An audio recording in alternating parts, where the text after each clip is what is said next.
à La Réunion, il y a 36 espèces d'oiseaux nicheurs.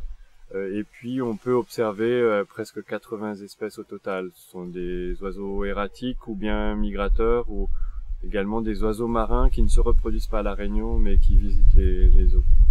La Réunion, c'est une île volcanique, donc elle s'est vraiment créée surgie de l'océan, et elle n'a pu être colonisée par la faune que par les courants marins ou les cyclones et les vents. Donc c'est ce qui explique qu'il y a eu assez peu d'espèces qui sont présentes sur ces îles, mais par contre, comme elles sont très isolées, l'île de la Réunion est à 800 km de Madagascar, les espèces ont continué à évoluer pendant les 2 millions d'années, et de ce fait, il y a beaucoup d'espèces qui sont devenues endémiques, puisque elles sont spécifiques soit de l'île de la Réunion, ou alors spécifiques de l'archipel des Mascareignes, à Maurice et Rodrigue.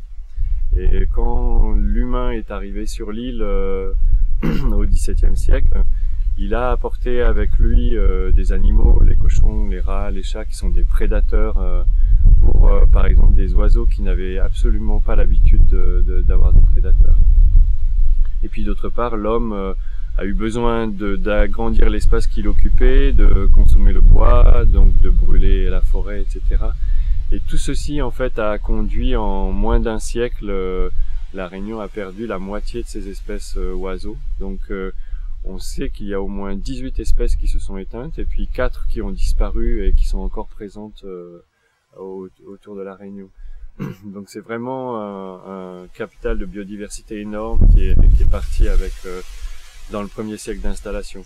Notamment, en fait, plusieurs espèces de pigeons, et il y a au moins 4 ou 5 espèces de perroquets qui ont été décrites sur l'île de la Réunion, et maintenant il y a seulement une perruche qui est encore présente à Maurice. Et la faune de la Réunion, donc endémique, de ce fait, les espèces donc déjà sont très fragiles parce qu'elles ont développé très peu de comportement ou d'adaptation pour éviter la prédation.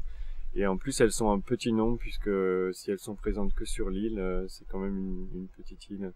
Parmi ces espèces, il y a 2 espèces de pétrels, le pétrel de Barreau et le pétrel noir. L'un qui est en danger, l'autre en danger critique d'extinction. Et puis il y a l'échenilleur, c'est un passereau, et lui est en danger critique d'extinction, c'est-à-dire que si on fait rien, il risque de s'éteindre dans les 10 prochaines années.